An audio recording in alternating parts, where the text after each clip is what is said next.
Hello and welcome to Lois and Morgana Davidson Art. Today I'm sharing this beautiful painting of Morgana's of these gorgeous poppies in a summer meadow, and letting you know that soon we're going to be painting flowers here on the channel a little bit more often as we come into spring and summer and the tree blossoms and flowers are starting to grow again and come into bloom. Then I think some flower painting will be a really wonderful addition to the channel. Hello and welcome to Lois and Morgana Davidson Art. It's Morgana here, and in this video I'll be demonstrating how to simply paint these bright and beautiful summer poppies. The first step is to draw your flowers lightly onto your chosen watercolour paper, then protect them using masking fluid or drawing gum. I was inspired today by this beautiful photograph that I found on pixabay.com. However, to make it easier for me to paint, I have reversed the image so that the flowers and grasses slant from left to right instead of right to left. This is simply due to personal preference on my part.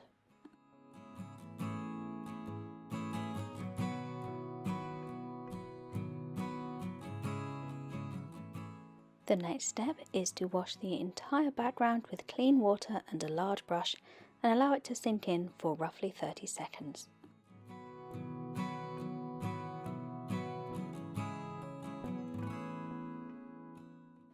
Now create a simple background. I chose to sweep a little cerulean blue across the top of the paper for a simple sky before concentrating my attention on the meadow below. I started here using raw sienna as a base colour, as I do love how it gives everything a softly golden glow.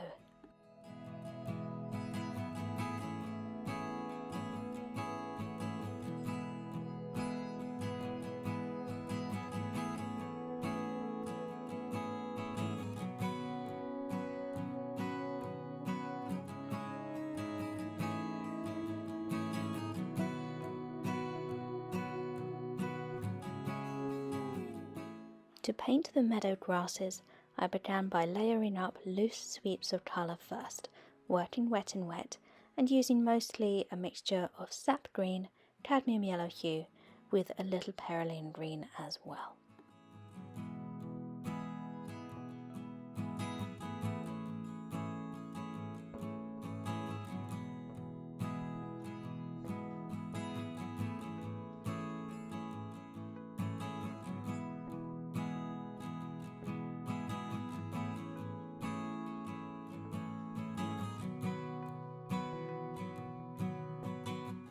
After laying down these broader strokes with the mop brush, I switched to my favourite sword liner brush to begin adding thinner, more shapely grasses.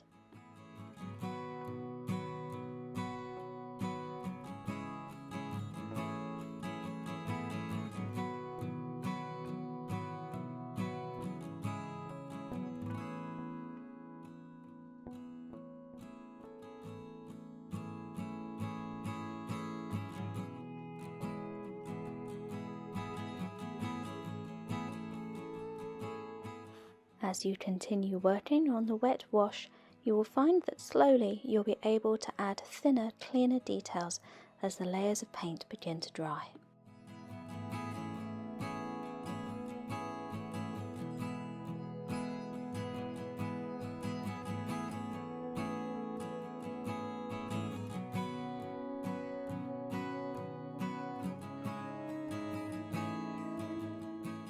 I'm really happy with how the grasses look so far, so before I put the painting aside to dry, I'm spattering in a touch of extra colour. A little more cerulean blue, some violet and some opaque white. These small loose spatters of paint will soften down into the wash as they dry, adding subtle colour and texture.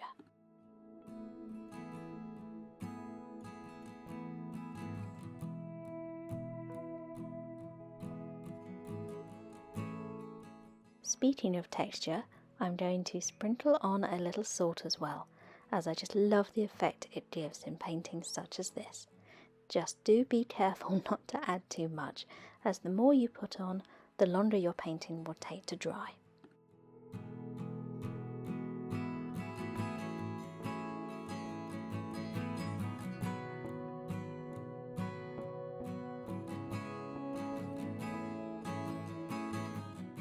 Now before I remove the masking fluid from the poppies, I'm going to add a little more detail across the meadow grasses. Painting wet on dry this time, my lines are finer and crisper, and that's going to help bring these details into the foreground and help the softer details recede into the background.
Now that everything is dry, I've removed the masking fluid and quickly penciled in the few details that were lost on the poppies with the removal of the mask.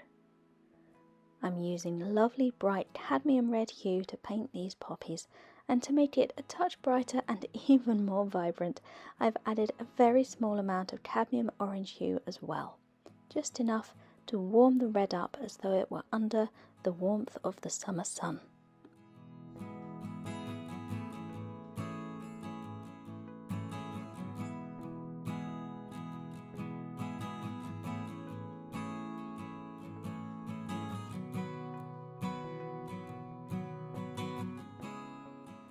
A very small amount of lamp black or Payne's grey added wet in wet at the base of the petals will give that classic red poppy appearance.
While these first petals dry, I begin work on the plant stems using my sword liner brush and a lovely rich mix of sap green and cerulean green. When painting these, I always like to leave little glints of white showing through here and there so that the stalks don't become lost among the rest of the grasses.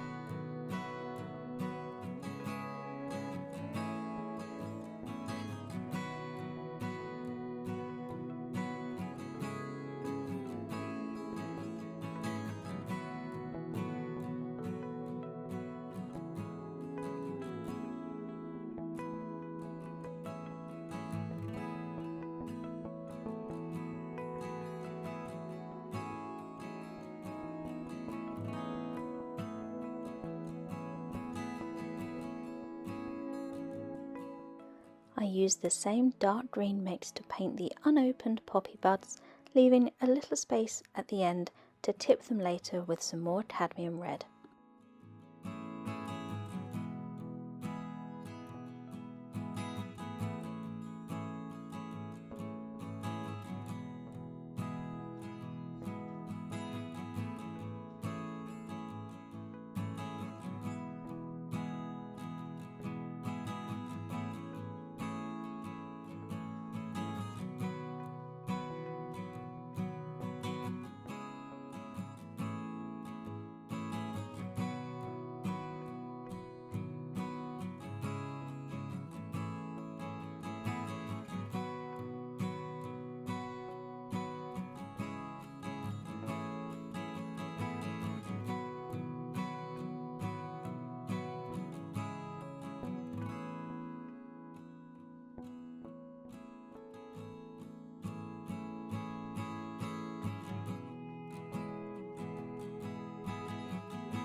I'm really happy with how those poppies have turned out.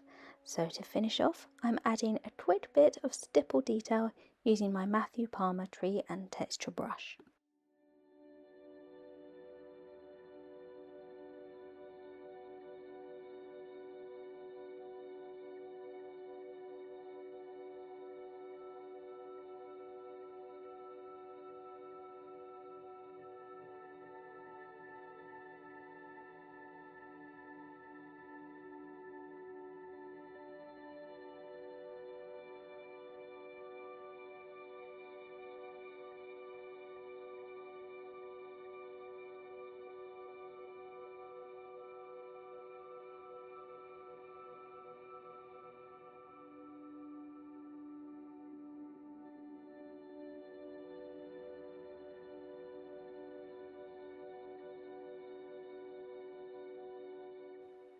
Here you can see it's the work of a moment to turn these green stippled details into pretty little plants by adding a couple of leaves and a quick stalk.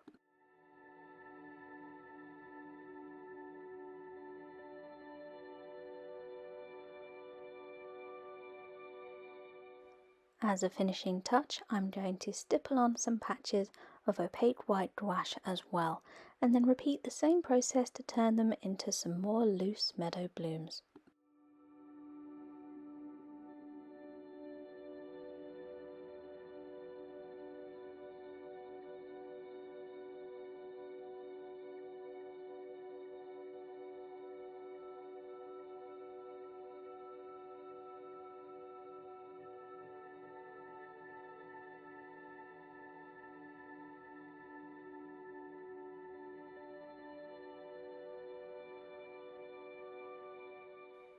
With a final dusting of opaque white, the painting is finished. I'm really pleased with the way this one turned out.